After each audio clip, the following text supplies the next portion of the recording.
আমাদের মসজিদে 20 রাকাত তারাবির নামাজ হয়, আমি যদি 8 রাকাত পড়ে চলে আসি তাহলে কোনো গুনাহ হবে কিনা? রমজান মাসে প্রতি সেকেন্ডে সেকেন্ডে মুখে থুতু আসে, এখন আমার কি করা উচিত? রমজানে গোসলের সময় যদি কানের ভেতর পানি প্রবেশ করে তাহলে কি রোজার কোনো সমস্যা হবে? গোসল ফরজ অবস্থায় গোসল না করে কি সাহরি খাওয়া যাবে? ঘুম থেকে উঠতে না পারার কারণে সাহরি খেতে না পারলে কি রোজা হবে? সাহরিতে আজান চলাকালীন সময় কি পানি পান করা যাবে? রমাদান মাসে মহিলারা রান্না করার সময় কি লবণ চেক করতে পারবেন? রোজা রাখা অবস্থায় পিরিয়ড হয়ে গেলে করণীয় কি? গীবত করলে কি রোজা হবে? রোজা অবস্থায় তেল, সুরমা, আতর ইত্যাদি ব্যবহার করলে নখ বা চুল কাটলে কি রোজার কোনো ক্ষতি হবে? প্রিয় দর্শক, আর বিলম্ব না করে চলুন আপনাদের প্রশ্ন উত্তর দেওয়ার পালায় প্রবেশ করি।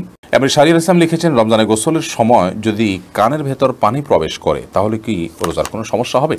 সামান্য পানি যদি কানের ভিতর যায় এবং সেটা যদি আপনি ঝেড়ে ফেলে দিতে পারেন, শেষ যদি আপনার থাকে, তাহলে ইনশাআল্লাহ রোজা হয়ে যাবে, রোজার ক্ষতি হবে না। তানজিনা আপনি লিখেছেন, রোজা রাখা অবস্থায় পিরিয়ড হয়ে গেলে করণীয় কি? পিরিয়ড যদি হয়ে যায় তাহলে ওই দিনের যে সিয়ামটা আছে ওই সিয়ামটা আপনাকে পরবর্তীতে রমজানের পরে রেখে দিতে হবে। আর পিরিয়ড হয়ে গেছে, এখন আপনি অন্য রোজাদার সামনে আপনি খাদ্য গ্রহণ ইত্যাদি থেকে বঞ্চিত থাকবেন এবং ওইভাবে পার করবেন। ইফতিয়াদ হোসেন ইফতি আপনি লিখেছেন, একাধিক মসজিদে তারাবি নামাজ পড়লে কি কোনো সমস্যা হবে কিনা? কোনো অসুবিধা নেই। মিলন হোসেন আপনি লিখেছেন, রোজা রেখে ধূমপান করা যাবে কিনা? অনেকে বলে থাকেন যে রোজা রাখা অবস্থায় সিগারেট খেলে রোজার কোনো ক্ষতি হয় না, এটা কি সঠিক? এটা কোনো মানুষ বলে, আমি তো এই প্রথম শুনলাম। যাই হোক, কেউ যদি বলে থাকেন সেটি নেহায়েতই ভুল। ধূমপান করলেও তার ফলে রোজা ভঙ্গ হবে, কারণ এটা পান ধোঁয়াগুলো মানুষের ভেতরে প্রবেশ করে, বিধায় এটি রোজা ভঙ্গের কারণ। রোজা অবস্থায় ধূমপান করা জায়েজ নয়, যদিও রোজা রাখা অবস্থার বাইরেও ধূমপান করা জায়েজ নয়। রোজা অবস্থায় ধূমপান করলে সেটি গুনাহও হবে, আবার রোজা ভঙ্গের কারণ হবে। যদিও সন্ধ্যার পরে কেউ ধূমপান করলে গুনাহ হবে, বাট রোজা ভঙ্গের বিষয়টি সেখানে থাকছে না। লবি আপনি লিখেছেন, রোজা অবস্থায় বাচ্চাকে মায়ের দুধ খাওয়ানো যাবে কিনা? যাবে, কোনো অসুবিধা নেই। এর পরের প্রশ্ন হলো, রমাদান মাসে মহিলারা রান্না করার সময় কি লবণ চেক করতে পারবেন? আমাদের মা বোনরা রমাদান মাসে রান্না করতে গিয়ে, বা যে কোনো পুরুষও রান্না করতে গিয়ে যদি তরকারির লবণ চেক করতে হয়, স্বাদ চেক করতে হয়, তাহলে সেক্ষেত্রে সেটি তার জন্য জায়েজ হবে যদি এই চেকটা হয় জিহ্বা দিয়ে এবং চেক করে সাথে সাথে আবার থুতুর মাধ্যমে তিনি সেটাকে পরিষ্কার করে ফেলে দেন, অর্থাৎ গলদকরণ না গেলেন, তাহলে সেক্ষেত্রে সেটি জায়েজ হবে। যদিও এটা অ্যাভয়েড করতে পারলে সেটা বেটার এবং উত্তম। যদি কারোর সন্দেহ হয় যে রান্নাটা ঠিকমতো হলো কি হলো না, মানুষ খেতে পারবে কি পারবে না, লবণ হলো কি হলো না, কম বা বেশি হলো কি না, তাহলে সেক্ষেত্রে তিনি পরখ করতে পারবেন। তবে জিহ্বার আগায় নিয়ে সেটাকে আবার খুব ভালোভাবে থুতুর সাথে ফেলে দেওয়ার চেষ্টা তাকে করতে হবে, তিনি ফেলে দিতে হবে। এর মাধ্যমে ইনশাআল্লাহ তাআলা তার এই চেক করাটা জায়েজ হবে। তবে যাদের মোটামুটি অনুমান হয়ে গেছে, আন্দাজ হয়ে গেছে, খুব একটা প্রয়োজন হয় না, তারা এটা অ্যাভয়েড করতে পারলে অবশ্যই বেটার। এবং আলী কত লিখেছেন, রোজা রেখে ফোনে কথা বলা যাবে কিনা? যাবে। খুব অতিরিক্ত কথা, অপ্রয়োজনীয় কথা বলা রোজার সাথে যায় না, কিন্তু প্রয়োজনীয় কথা তো বলতেই পারেন। এরপরে সাকিব হাসান আপনি লিখেছেন, গোসল ফরজ অবস্থায় গোসল না করে কি সাহরি খাওয়া যাবে? যদি কারোর গোসল ফরজ হয় তাহলে গোসল ফরজ অবস্থায় যদি আপনি সাহরি খেয়ে নেন, এই কারণে যে এখন গোসল করতে গেলে সাহরি খাওয়ার সময় আর থাকবে না, অথবা যে কারণেই হোক না কেন যে আমি পরে গোসল করব, তাহলে তার ফলেও সিয়াম হয়ে যাবে, কোনো অসুবিধা নেই। তবে অবশ্যই ফজরের সালাত আদায়ের প্রয়োজনে ফজরের সালাতের আগে আপনাকে ফরজ গোসল করতে হবে।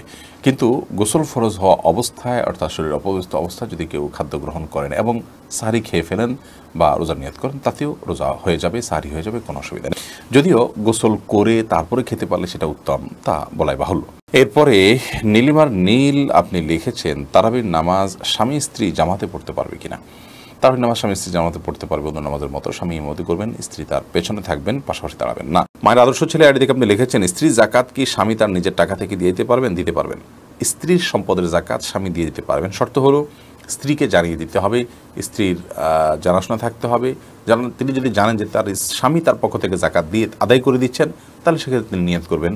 তার আমল যেহেতু নিয়তটা তার থাকতে হবে। স্ত্রীকে আপনি জানালেন না, আপনি তার জাকাত আদায় করে দিলেন নিজে থেকে, পরে স্ত্রীকে বললেন, এতে জাকাত আদায় হবে না। আপনি জাকাত আদায় করতে হলে স্ত্রীর জাকাত যে আদায় করছেন, স্ত্রীকে আপনি নোটিস করবেন, তিনি নিয়ত করবেন এবং আপনি তার পক্ষ থেকে আদায় করবেন, আদায় হয়ে যাবে। আর্থিক ইবাদত একজনের তরফ থেকে আরেকজন করতে পারে, তবে যার তরফ থেকে করছেন ফরজ আদায় হওয়ার জন্য তার সেটি জানা থাকবে। মাহফুজ ইসলাম লিখেছেন, আমি একজন মহিলা, আমার প্রতিদিন এশার নামাজ রাত 12টায় পড়তে হয়, আমি চাইলেও এর আগে পড়া সম্ভব নয়।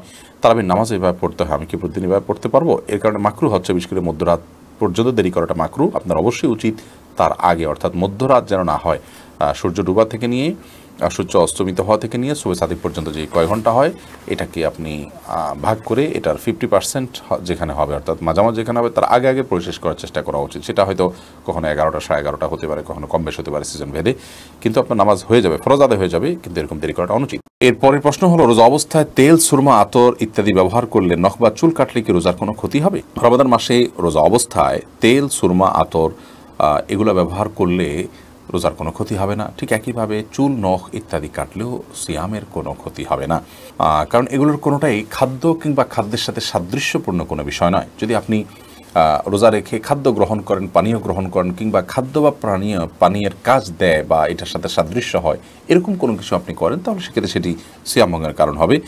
আর রোজা রেখে একজন মানুষ যদি তেল ব্যবহার করেন, সুরমা ব্যবহার করেন, আতর ব্যবহার করেন, কিংবা চলবা নখ কাটেন, তাতে না সেটা খাদ্যের কোনো কাজ দেয়, না পানীয়ের কোনো কাজ দেয়, না তার সাথে কোনো এর সরাসরি কোনো সম্পৃক্ততা বা সাদৃশ্য আছে। বিধায় এগুলো করলে সিয়াম ভঙ্গ হবে না, রোজা ভঙ্গ হবে না, কোনো অসুবিধা নেই। পারভিন আপনি লিখেছেন, জাকাতের টাকা থেকে কি এতিমখানা দান করা যাবে?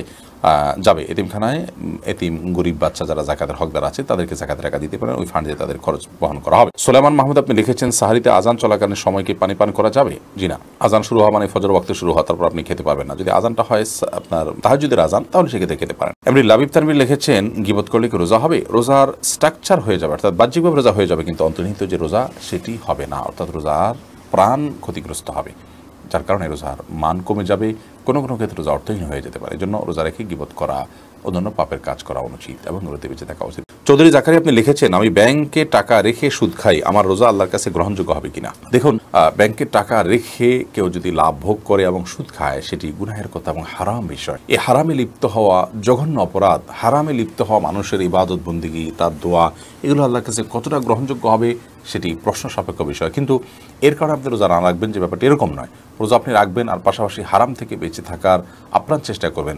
রোজাতে আপনি রোজা রেখে আপনি পান করছেন না, আহার করছেন না, যৌনতা চর্চা করছেন না, কেন? আল্লাহ তাআলা নিষেধ করেছেন সেই জন্য। তো সে আল্লাহ তাআলা তো আপনাকে সুদ খেতেও নিষেধ করেছেন, সেই নিষেধাজ্ঞাটা আরও মারাত্মক।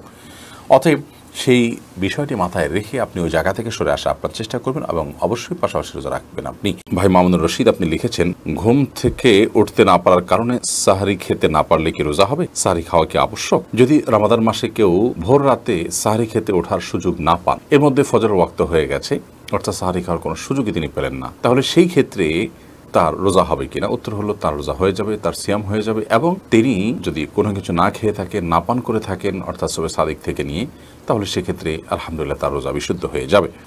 সাহারি খাওয়া এটি রমজান মাসে বা রমজানের বাইরে যে কোনো রোজার জন্য ফরজ বা আবশ্যিক কোনো বিষয় নয়। সাহারি খাওয়া এটি সুন্নাহ। সাহারি খাবারের মধ্যে বরকত রয়েছে, কিন্তু কোনো কারণে কেউ সাহারি খেতে পারলেন না, তারপরও তার রোজা হয়ে যাবে, তার সিয়াম হয়ে যাবে ইনশাআল্লাহ তাআলা। তানজিনা লিজা আপনি জানতে চেয়েছেন, রমজান মাসে প্রতি সেকেন্ডে মুখে থুতু আসে, এখন আমার কি করা উচিত? কোনো অসুবিধা নেই।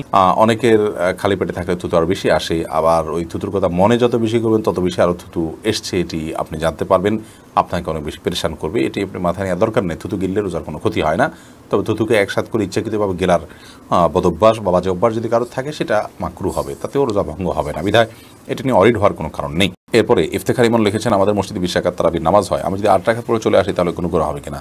গুনাহ হবে না, কিন্তু নবী করিম সাল্লাল্লাহু আলাইহি ওয়াসাল্লাম বলেছেন, মান কামা মাআল ইমাম হাত্তা ইয়ানসিরিফা, যে ব্যক্তি ইমামের সঙ্গে নামাজ পড়ে এবং ইমাম যাওয়া পর্যন্ত অপেক্ষা করে, কুতিবা লাহু কিয়ামুল লাইল, তার জন্য রাত জেগে ইবাদতের সওয়াব লেখা হয়। তিরমিজি হাদিসটি বর্ণিত হয়েছে, যার কারণে আপনি এই সওয়াব থেকে বঞ্চিত হবেন, বিশাল বড় সওয়াব থেকে বঞ্চিত হবেন। এই জন্য আপনাকে পুরো নামাজ শেষ করে আসা উচিত। 8 রাকাত পড়ে যদি আপনি চলে আসেন, এই সওয়াবটা আপনার হবে না। মাজিদুর রহমান আপনি লিখেছেন, ইনসুলিন বা ইনজেকশন নিলে কি রোজা ভেঙে যায়?